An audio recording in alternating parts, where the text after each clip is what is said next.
Welcome to the Practical Enneagram. Parent coach, kindergarten teacher, and Enneagram Institute graduate Valerie Tih is everything you might want in terms of support for doing the toughest job in the world. Like any good seeker, Valerie has been around the block spiritually, notable mentions including time with spiritual teacher Robert Holden and the Course in Miracles. Remember that? Valerie's now in the process of consolidating these various streams and making the Enneagram central to her teachings. Lots of exciting things are in the works. You can find Valerie at JoyFULLCoaching.ca, and that's 2 L's. As you can imagine, I continue to learn subtleties about the types from these various vantage points that I explore them from. In this interview, I got a new insight about my mother, who I believe is a self-praise too. I don't particularly want to share what it is, as I feel protective towards my mum. I am sharing because understanding parenting through the lens of the Enneagram is helpful for anyone with a parent, not just parents. There's also a huge way in which the types of our parents impact the way that our own types are expressed. This admittedly complex area is something I would love to know a lot more about, actually. I think that Russ Hudson is running a relevant course about this winter called Temperament, Environment, and the Patterns That Bind Us. So maybe I'll see you on that. Enjoy hearing from the beautifully compassionate parent coach Valerie Tih.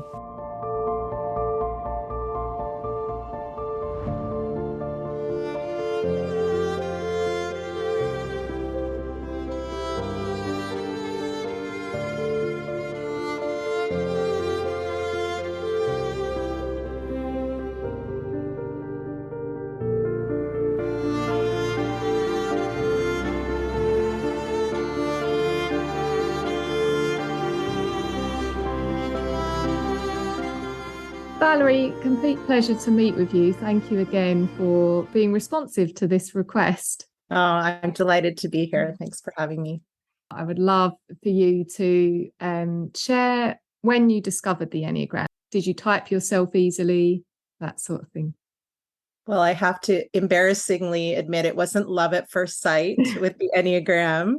My father's receptionist gave me a copy of Wisdom of the Enneagram, and I leafed through it and thought it was very confusing. I didn't realize what a treasure she had given me. I guess I like to do things the hard way and went on a seeking quest after that. But probably about 20 years later, I was in Dr. Robert Holden's Enneagram Coaching Happiness course. And he said something that really jumped out at me. He said, I use A Course in Miracles for my soul and the Enneagram for my personality.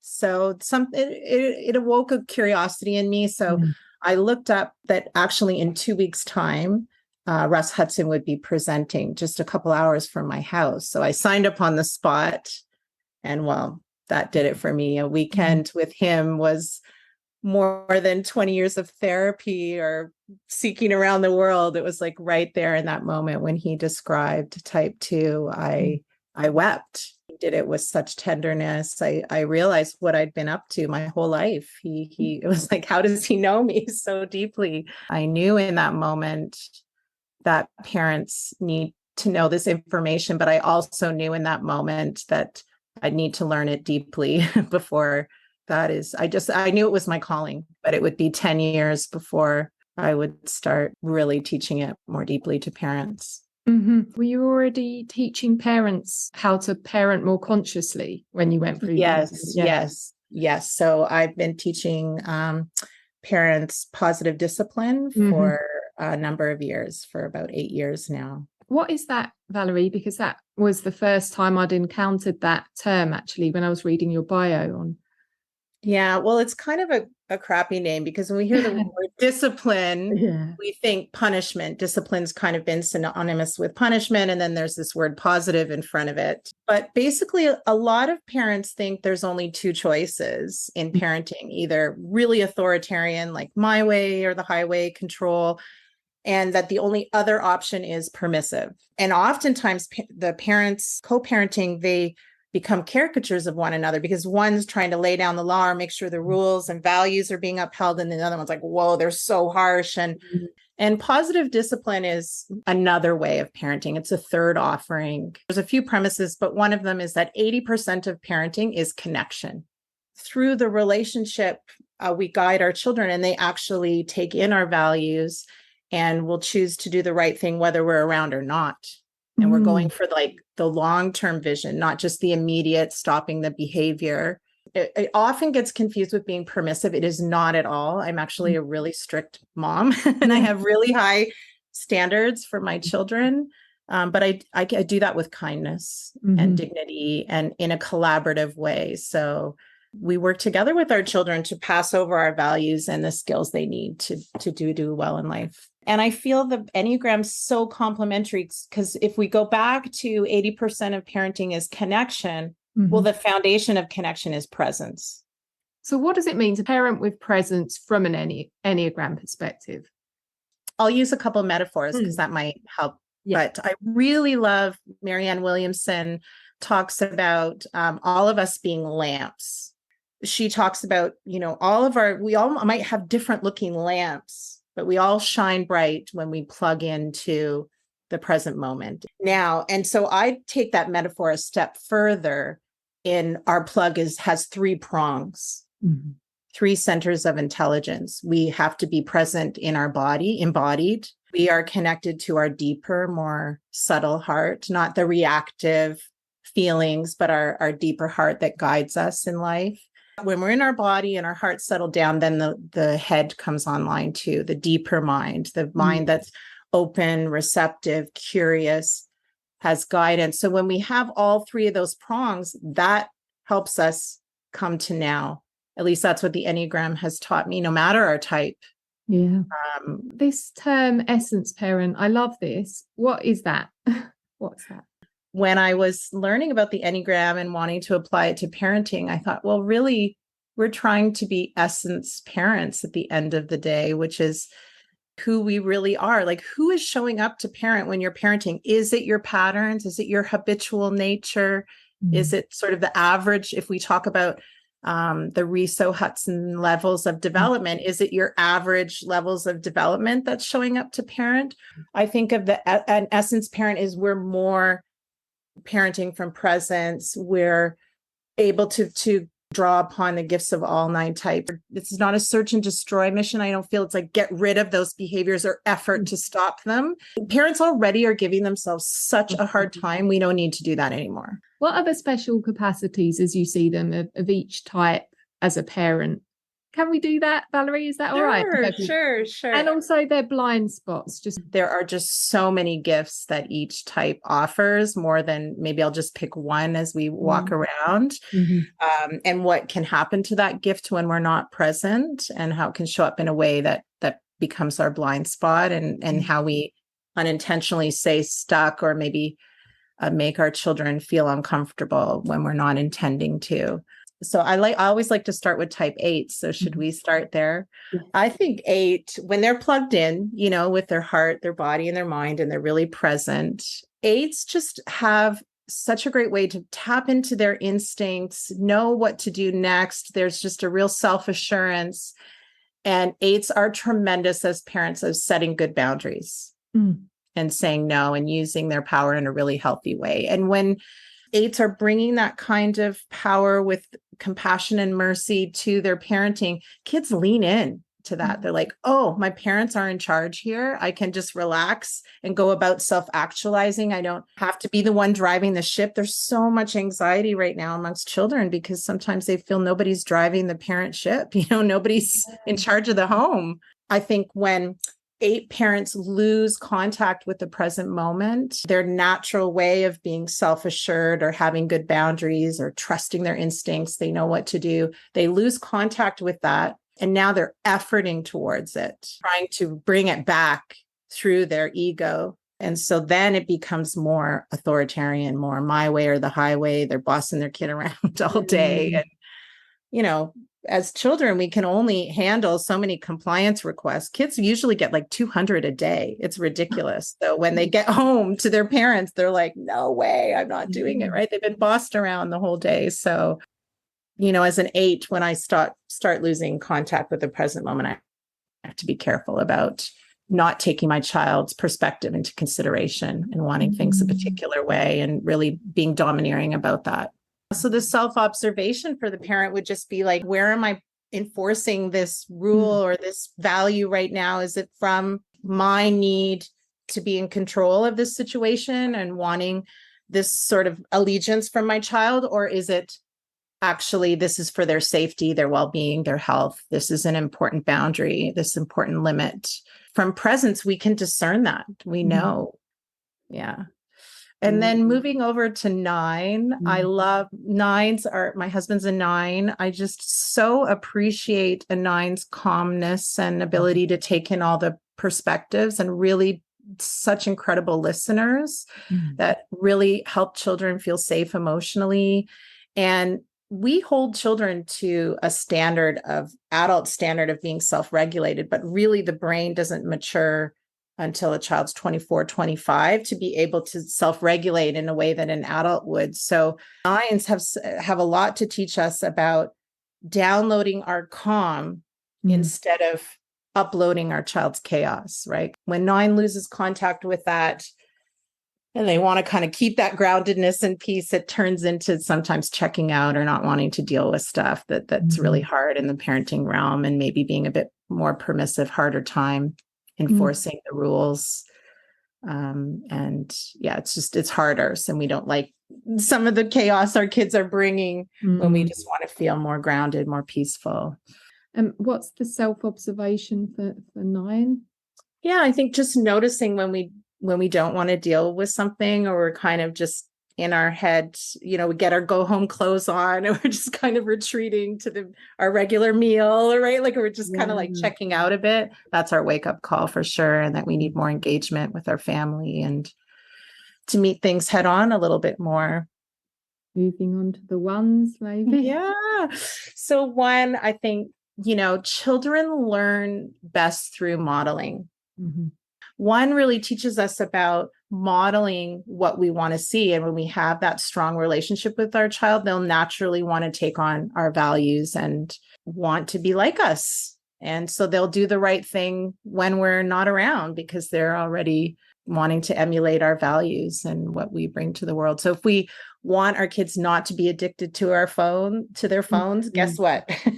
We don't bring it to the dinner table, that kind of stuff. So acting in integrity in front of our children with what kind of person do we want them to be? Well, we have to be it. And so when 1 loses contact with that integrity and that goodness, we start becoming much more critical of our children, much more rigid in the rules. And we lose sight of what healthy ones really do, see mistakes as opportunities to learn. If we were perfect parents, that's A, creepy, and B, our kids just wouldn't learn how to make amends or make things better when we do mess up. So by modeling, making amends, modeling, apologizing to our children when we do mess up, or just modeling, hey, mistakes are a chance to learn. Whoops, I didn't do that right. So what can I learn from this? How can I move forward? Is such a gift at point 1. And for ourselves, we're going to mess up as parents. And can we show mercy towards ourselves? When we're present, 1 allows for all that. When we're not present, we have impossibly high standards for ourselves. We can be really smug at all those moms who aren't using organic fruit and they're feeding them pesticides. Oh, they're horrible parents, right? Where it's become so judgy. Well, we can notice that. Okay, whoa, I'm getting really judgy. I've criticized my kid like 5 times today. I haven't been encouraging. I can stop, breathe, come back into my body, connect to my heart, bring my discerning mind back online, and just. So that's the flag for 1s, noticing, going in, being critical and judgmental. Yeah, not seeing mistakes as an opportunity to model. We don't have to be perfect. We want to be present over being perfect. And healthy ones know that. Yeah. Moving on to your lovely type 2. What's your instinct, Valerie? Social and self-pres off the map. I've been working on that for sure.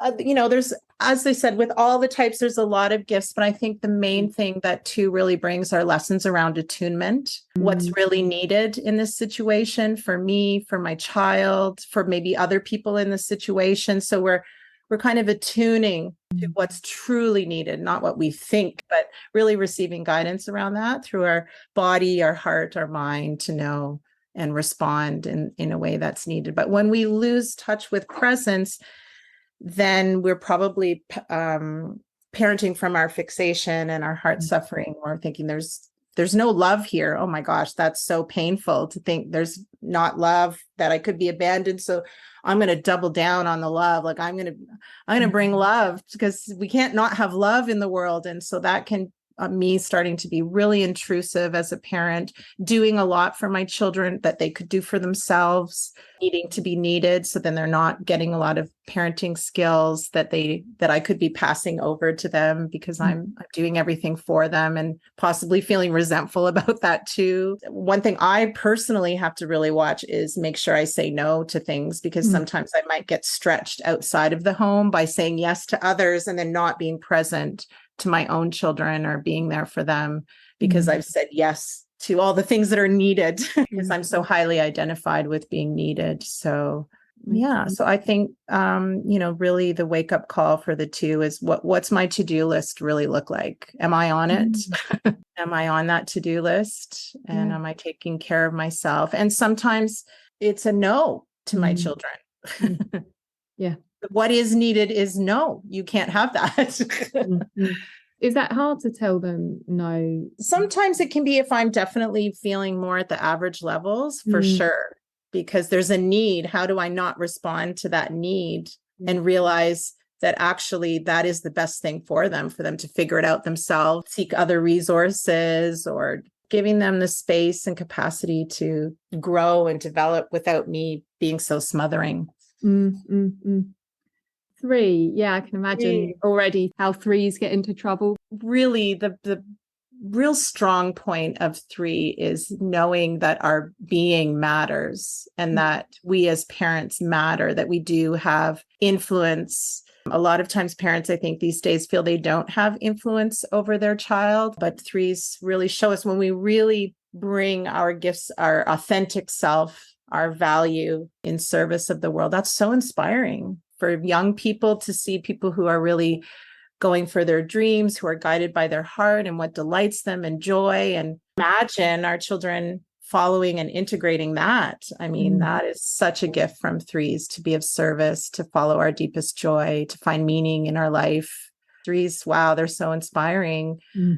Of course, when they are not present in their body, their heart and mind, then they lose touch with that value, their own gifts that they bring to the world. And then they think they effort towards that, trying to create value. I have a very strong 3 ring, so I have to make sure I'm not overscheduling my kids in a lot of different things to try and make them extra special. We can also feel like our kids' emotions or problems, they're kind of like speed bumps to our success, right? Like, oh man, I've got to deal with this tantrum when I should be at my 3:00 meeting, right? Like it's sort of like not being as attuned to our kids and not seeing that those are real opportunities. And, I feel that my children in particular, with the strong 3 wing, have invited me to sink more deeply into the moment, not just always be doing. They really remind us about being. Children invite us back to that present moment and can be our life coach around that for sure. But I do think healthy 3s do want to better themselves and do a good job in parenting, and they inspire all of us to do that.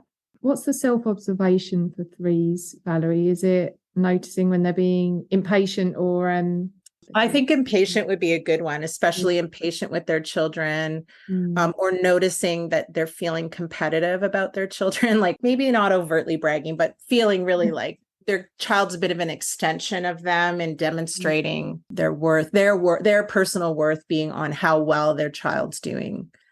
I could say a million gifts about 4, but I will say one that I think super important in parenting is around equanimity. And I feel 4s are able to hold it all. Like if our child is depressed or disappointed, A healthy 4 is not afraid to go there and really hold the child and through that. It's just like, feelings are like clouds. Here comes this feeling moves on. And then children know, whatever comes my way, I can handle it. If we persevere through this, there's something beautiful that can come out of it, something that we can learn and understand and know ourselves more deeply. And that 4 capacity is so important in parenting, to be able to meet our kid where they're at. That's lovely. And let's hear the dark side. Yeah. So as I move away from that presence, I might become more self-absorbed than I'd want to, in my own kind of feeling like I'm messing up as a parent, or God, my kids are going to need so much therapy as an adult, or just feeling like everybody else got the parenting manual except me, and kind of comparing myself to the parents who look on Instagram who look so perfect, and like giving ourselves a bit of a hard time and kind of getting self-absorbed around that, when really we have so much to offer when we get out of that kind of comparative mode. And that's really well described. I was thinking, how would a 4 mess parenting up? And there's so many directions I could go in, but being identified with being deficient and then wasting tons of time and presence. Thinking I'm just botching up the whole parenting show, when really I'm doing much better than I actually realize I'm doing. And I bring so much creativity, and showing our children the world through those eyes is incredible. And then, so the self-observation for 4s might be something around that self-criticism, that kind of really giving ourselves a hard time that we're different from the other normal parents, maybe. Yeah, because that's the lie. That's the delusion that 4s are in, isn't it? Yeah. I would say so many gifts for 5s, but I would say I would encapsulate it in that 5s come to parenting, healthy 5s, very curious. They don't take things, trouble spots in the parenting as personally. They're able to see things quite objectively and not be as emotionally reactive. Think of it like an iceberg. A lot of parents just see the behavior happening on the top of the iceberg and take that personally or want to stop it. But type 5 understands something's going on below the surface. There's something more than meets the eye here. And they're curious about that and wanting to get to the root cause of things, go deeper to what might be this pattern of behavior in my child. Also, what I appreciate about type 5s is they want to solve those problems with their children collaboratively, right? Instead of just, I'm going to take over and fix this for you. A healthy 5 knows this is something we can solve together. We can figure this out together. And there's so much learning in that and discovery in that. And it's really from a place of curiosity, deep curiosity, instead of I already know. When I start going away from presence, I may think that I know better than my child. I'm not in that collaborative way with them. I may be so locked up in my learning. I go off to my learning cave and I'm not as present for my children. They feel too much, too overwhelming, too clangy, and I need to kind of retreat. And that could be a wake-up call for me for sure as a 5, that I'm feeling my kids are overwhelming. I do, especially if they're being very emotive, don't even know what to do with that. But instead the wake-up call would be, okay, breathe, come back into my body, and just being there with my child while they go through that's enough.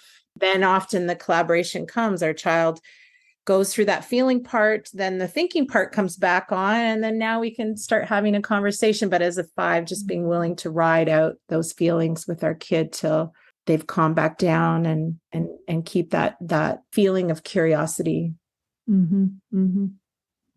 So the observations around noticing feeling when the kids are overwhelming or I feel like I don't know what to do in the situation, like not trusting in that collaboration process, that we can collaboratively come up with it together. If I'm really listening to my child, I'm really trying to understand their perspective, see what's going on underneath here. Like, for instance, maybe my child's trying to get attention from me in undue ways, like, right, and it's annoying. Then I can realize, what, I haven't spent a lot of time with my child. I'm going to set aside a time and put it in the calendar, and it's going to be uninterrupted time and just us. And a lot of times then some of that misbehavior falls away when our child feels we've notice them, are present with them on a regular basis. So I would not just see their attention as annoying or their big emotions or trying to get something from me as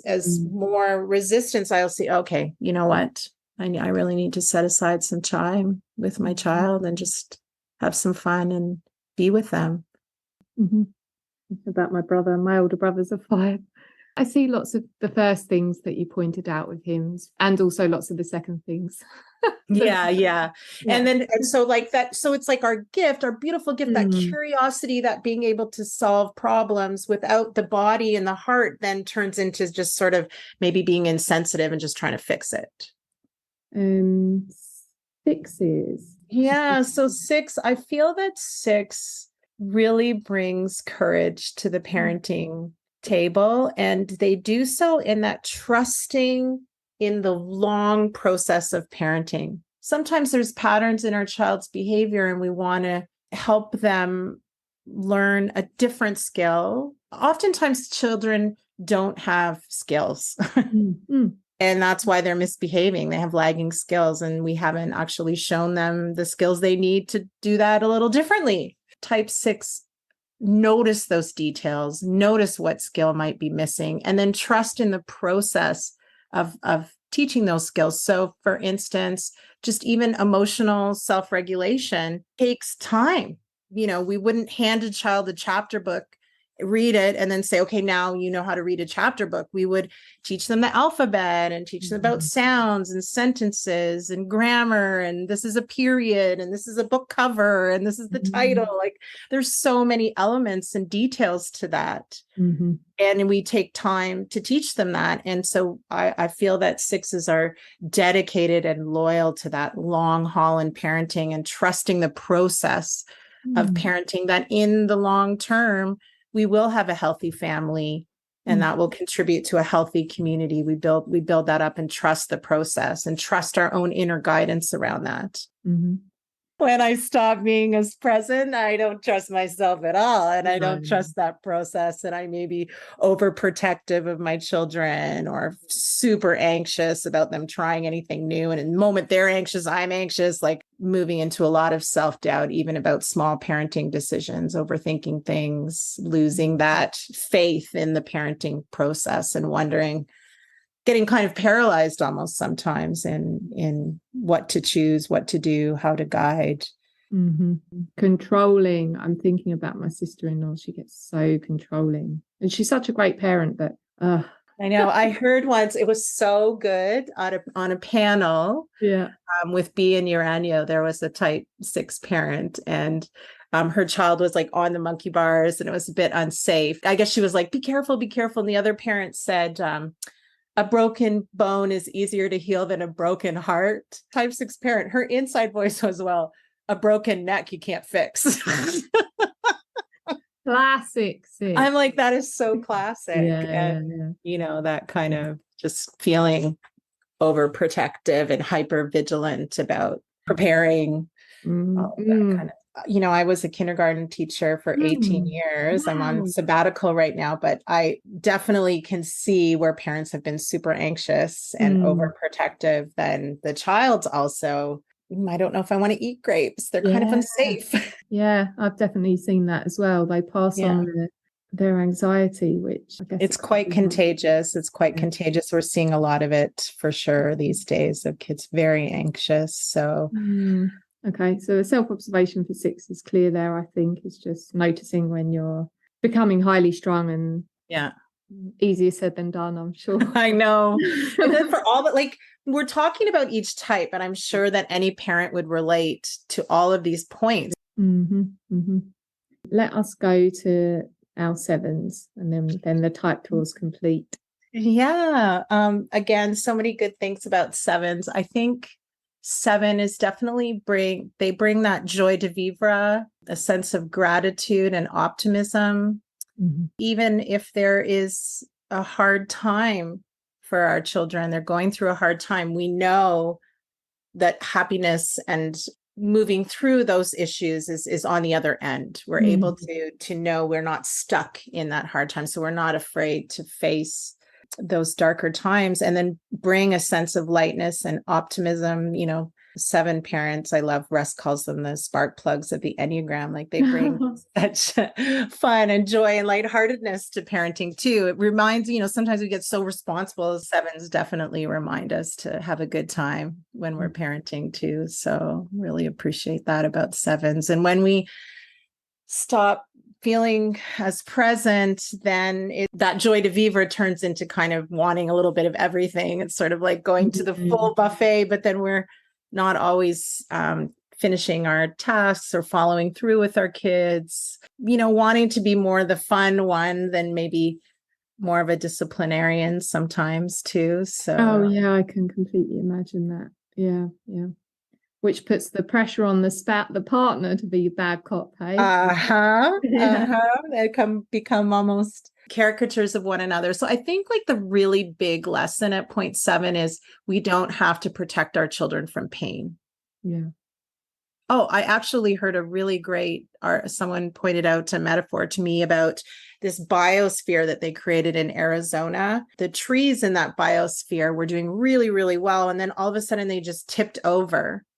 And apparently there's wind, right, that helps trees have certain cellular strength or grow in a particular way. And so in that biosphere, without the wind, the trees didn't grow to have that flexibility and strength, and they just toppled over. So I think of our children as well. We can't always protect them, and we shouldn't always protect them from life's difficulties. They need to learn how to navigate that. So the shadow for 7 is thinking they don't have any shadows, or not wanting to address any shadows, or go to those tough places with our kids.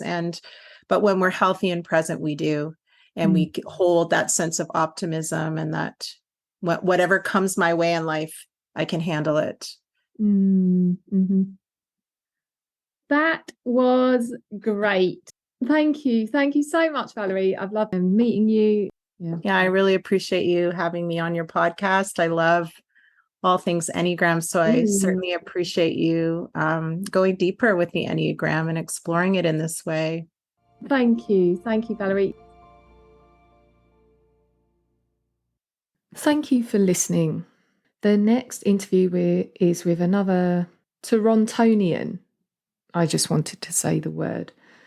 Consultant and coach Kate Zagorskis, and we are going to be talking about change. Don't miss that one.